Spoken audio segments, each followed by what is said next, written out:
Yes. It's going to be done. How we doing, church? Doing good. Doing good?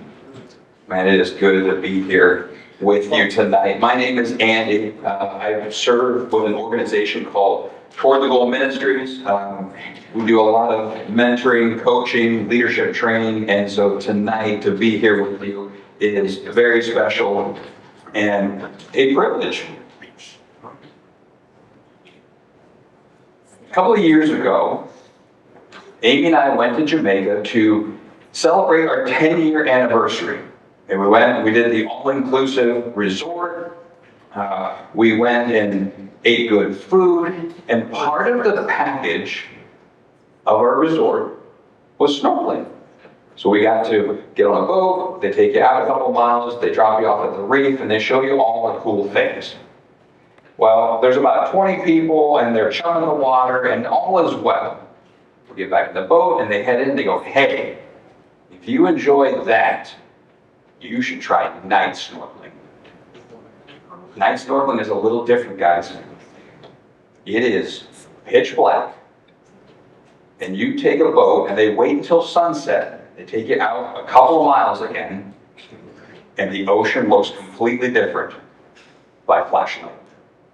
So we're bobbing in the water and, looking at all the sights. We've got a guy that he's diving down, he's picking stuff up, he's showing it to us, and it's really cool.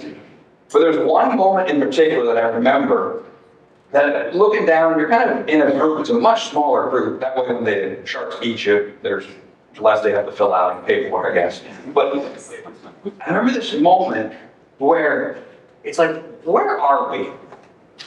And you pick your head up and you look around and it's like, we are 8 people in the middle of nowhere. There's some lights out there on shore, but we are by ourselves. And it's a little bit of motivation to get caught up to the group. The importance of that is we had someone going ahead of us. See, we were being led by 2 Jamaicans, 2 locals there. They could swim well, they knew the reef, they knew what was going on, and they were able to lead us. And tonight, looking at a story from Exodus 18, we're looking at the importance of being led. We're looking at what does it mean to be mentored, to be led or discipled through life. Because when you have someone that's willing to lead you in those dark times, that when you pick your head up and you look around and everything's dark and it's like, how did I get here? But you know that there's someone who's going to take you and lead you along the way. And so tonight, looking at Exodus 18, we're looking at the relationship between Moses and Jethro. Jethro is Moses' father-in-law. If you go back to the beginning of Exodus, in Exodus chapter 2, you'll learn that when Moses flees Egypt, he leaves Egypt, he goes to a place in Midian, and he actually bumps into some sisters, and he helps them water their sheep.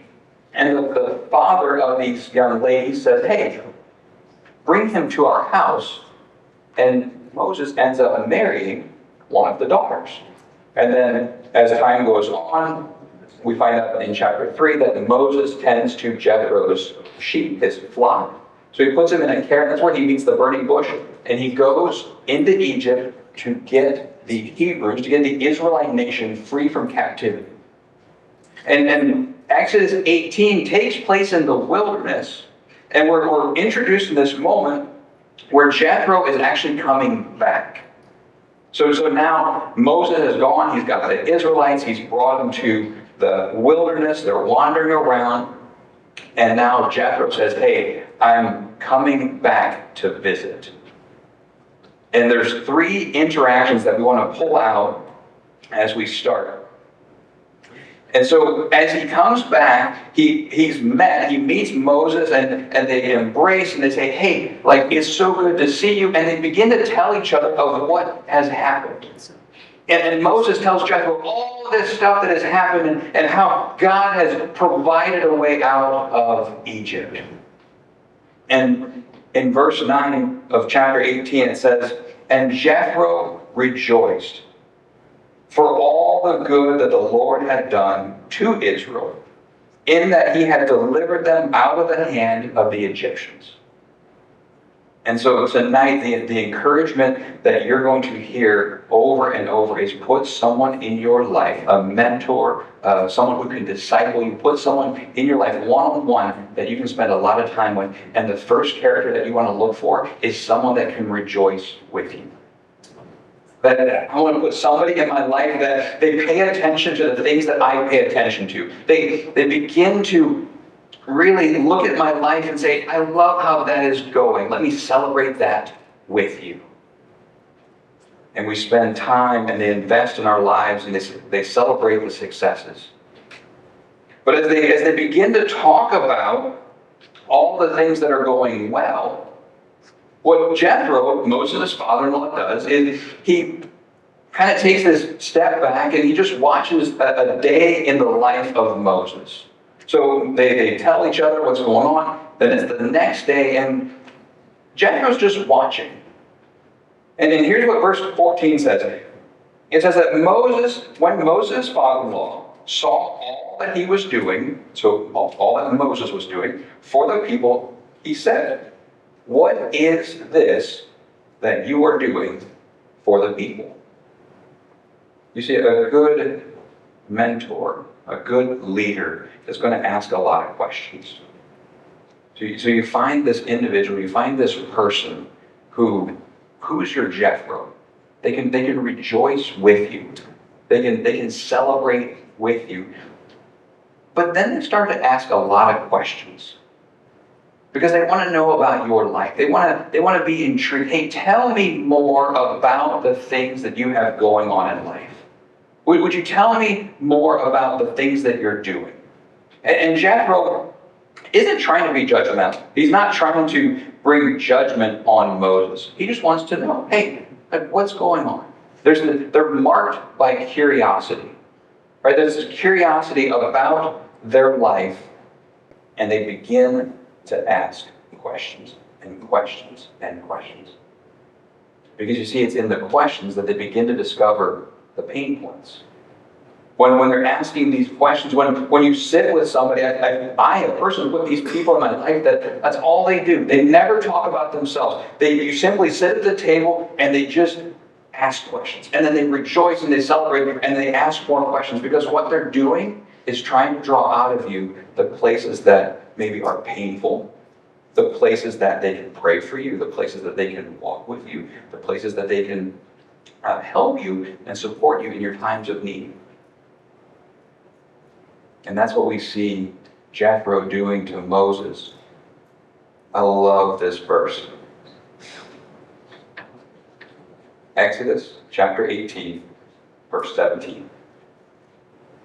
So Jethro takes all of this in, right? He's led him along, takes all this in, and he says, and this is what Moses' father-in-law said to him, "What you are doing is not good."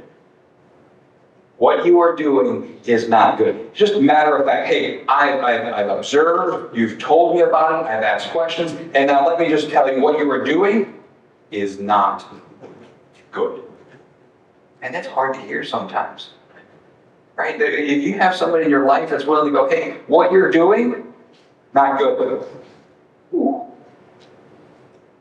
Now listen, if you've put somebody in your life, if you've put a mentor in your life, if you put somebody in your life and you've given them permission to speak truth to you, when they deliver a truth like that and they go, hey, that's not good,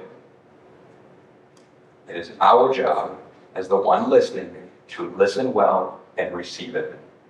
You've given them permission to do this. See, the relationship between Moses and Jethro would have gone back 40 years. Right? There would have been a deep relationship there. That this wasn't just some guy, this wasn't just a father-in-law that walked in and was like, hey, that's not working.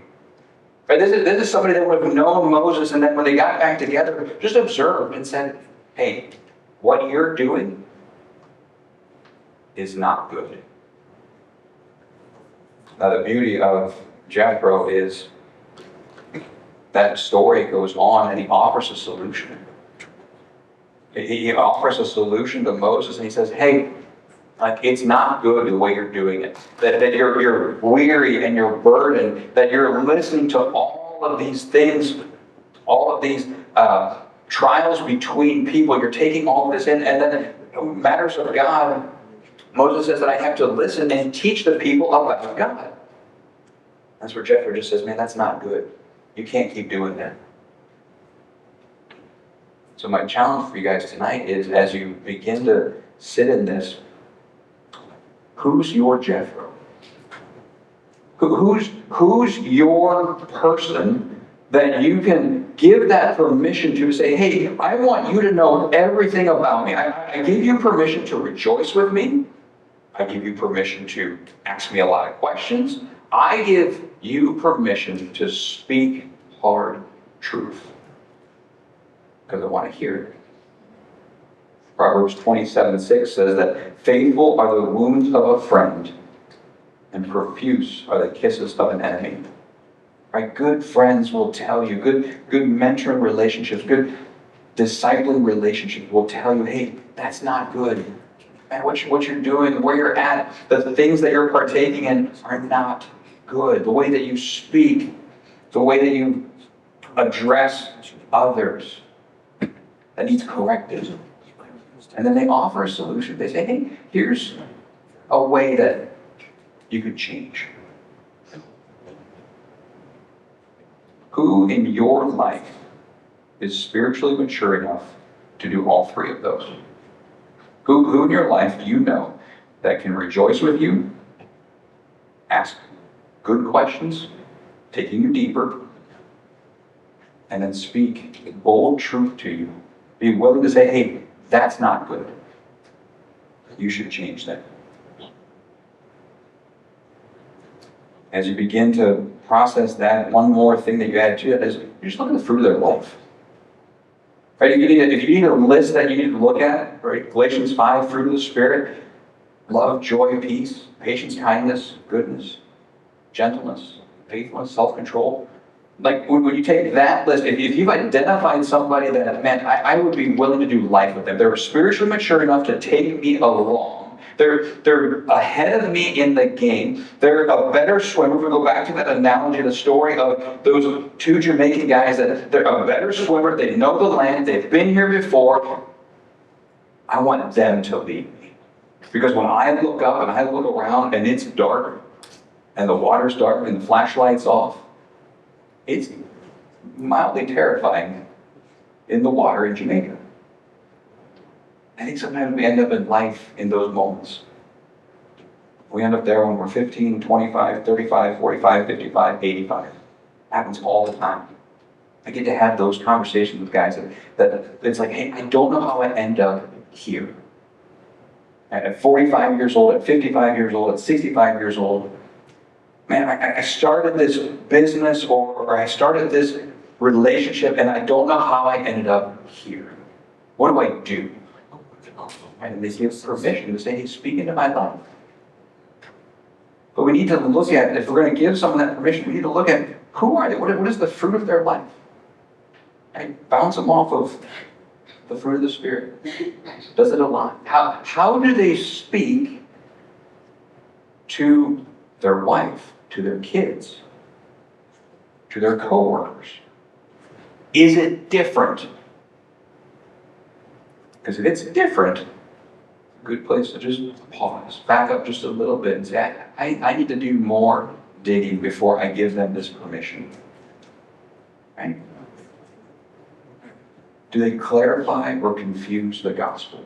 It does that their life, as you look at their life and you take in the things that they're a part of, does that clarify the gospel, the good news of Jesus Christ, that the life, death, and resurrection has permeated their life, and they have said, I have given myself to the King,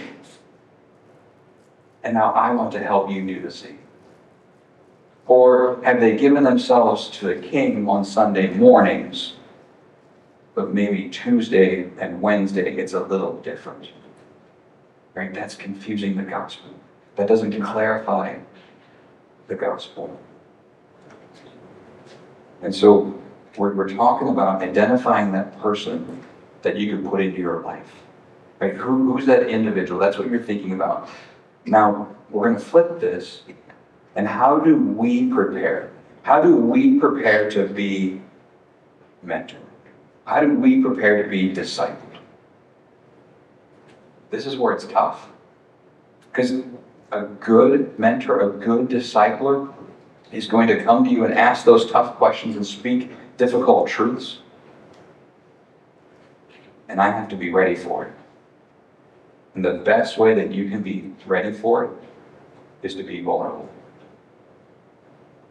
You want to bring somebody in and you want to put it on the table. The fastest way to a good mentoring relationship, a good discipling relationship, is to be as vulnerable as you can be. And that's waiting. That's giving someone information. That is handing someone information about your life that you've never handed them. And you're saying, hey, I have carried this all by myself for a long time. Nobody knows this about me. And you're going to hand them this information. And there's a high level of trust, because if I give this to you and you use it to harm me, I'll never bring it up again.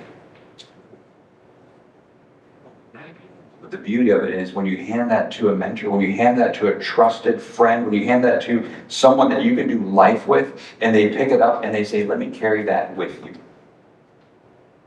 When two people carry something, you only carry half the weight. Right? And so we need to prepare ourselves. And here's the reality. We have an enemy that loves to work in isolation. We have an enemy that loves to work and deceive and keep people tucked away in these little corners.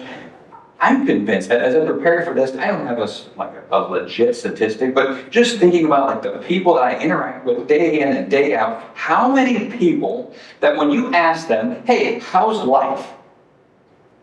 Good and busy. It's just good. It's like 95% of the interactions that we have with other human beings is good and busy. Right? Like just, no, life's good, life's full, life's busy. And I think what this does is it's a confirmation bias. So it means that I'm picking up these cues, I'm picking up these things that confirm what I already believed. And what I believe is that everybody else has it all together. Because 95, it might be 98% of the interactions that I have are people's lives looking good, looking like they have it put together. It's anything from a family reunion to social media. It happens in both places. And it's just this thing of, hey, I'm doing well, or here's pictures of the vacation, or here's pictures of the car, and here's what I've done or bought, or the job that I have, the title, the promotion, like I've accomplished something. And we show people the good. And because I interact with nothing but the good of people's life, it's really hard to be convinced that people have issues. If no one's told you this, people have issues.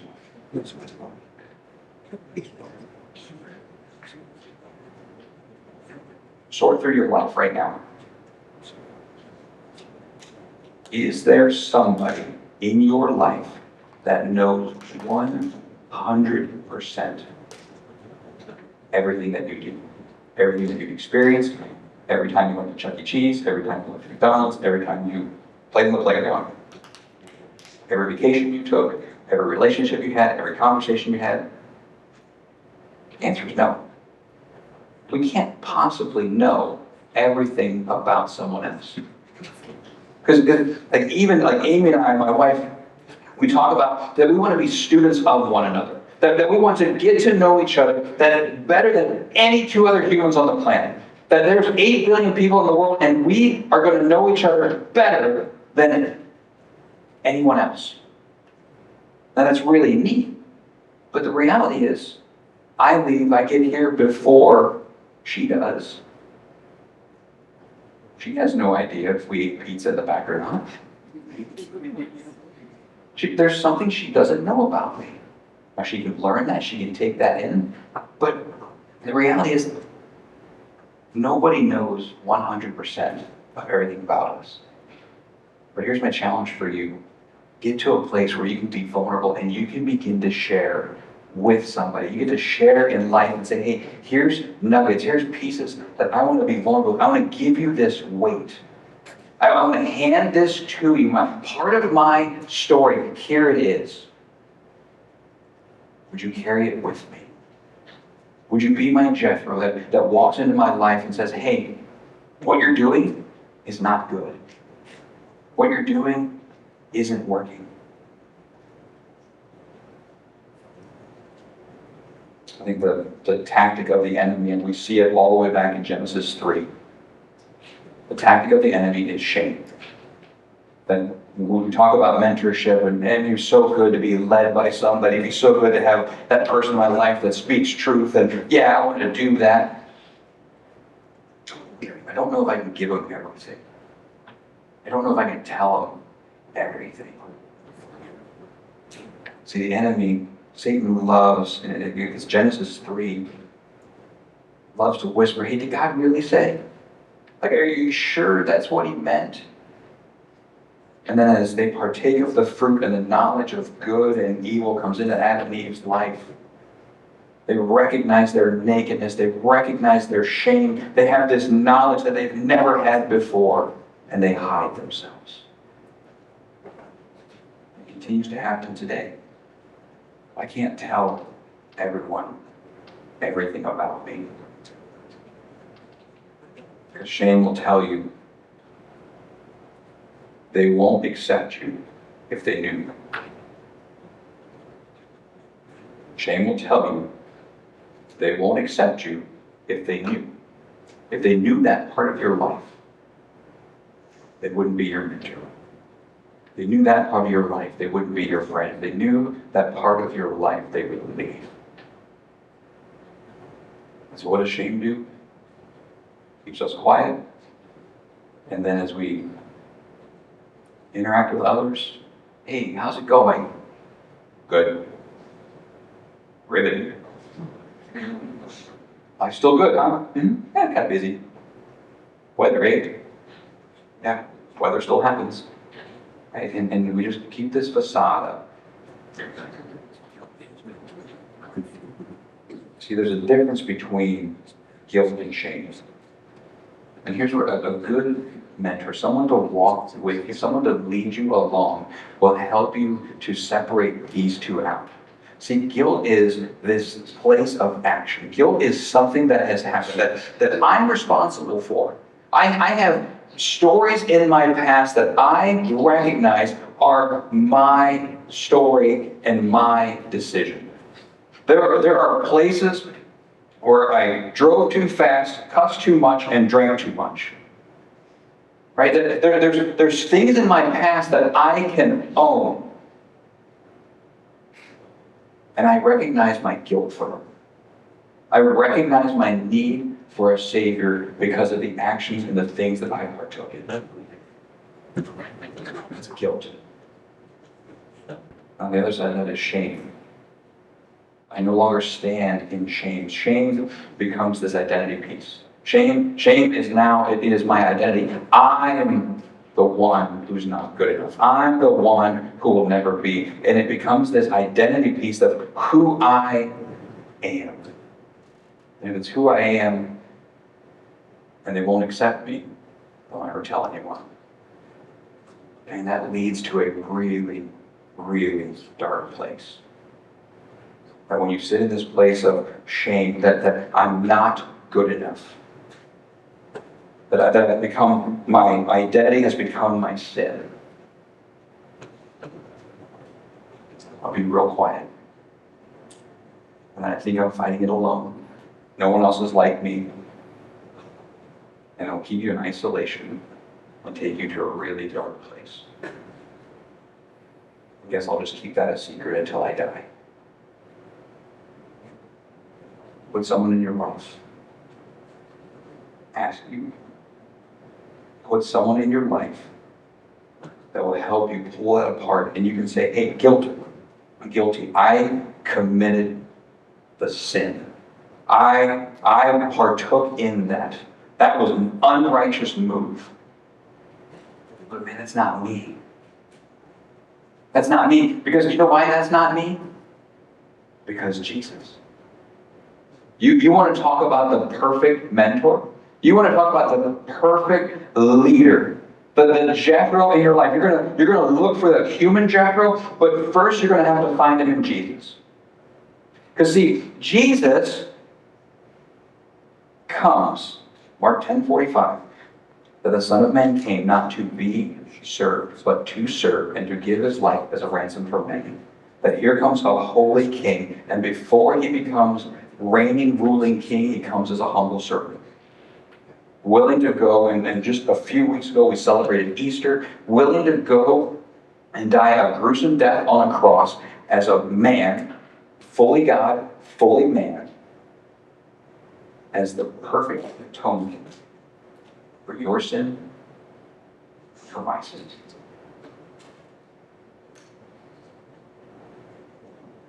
And he did that.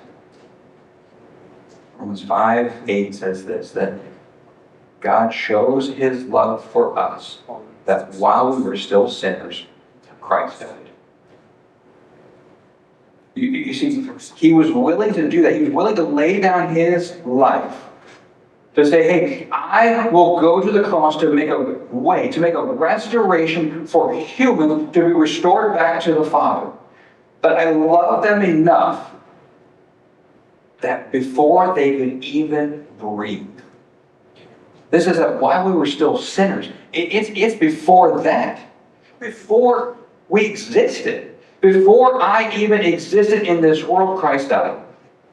So that means I have value to God. That there is nothing that I do in order to gain more value before God. It's all through Christ. You see, well, we're going to look at Jesus and say, hey, Jesus, you are the perfect mentor. You're the perfect one that I want to follow. I want to model my life after you because I recognize that sin isn't good for me. And I want to be more like you. Matt Frey says this, that the enemy knows my name and calls me by my sin.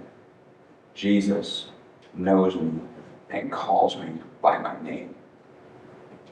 The enemy calls you by your sin, and Jesus calls you by your name. Because it's not in what you do or haven't done, it's in who you are. That he loved you, that while you were yet a sinner, he died. And that's the most beautiful place to be. Because you see, when you are fully known, like nobody knows 100% of you. Right? Nobody knows 100% of everything that you've ever experienced in life, except Jesus.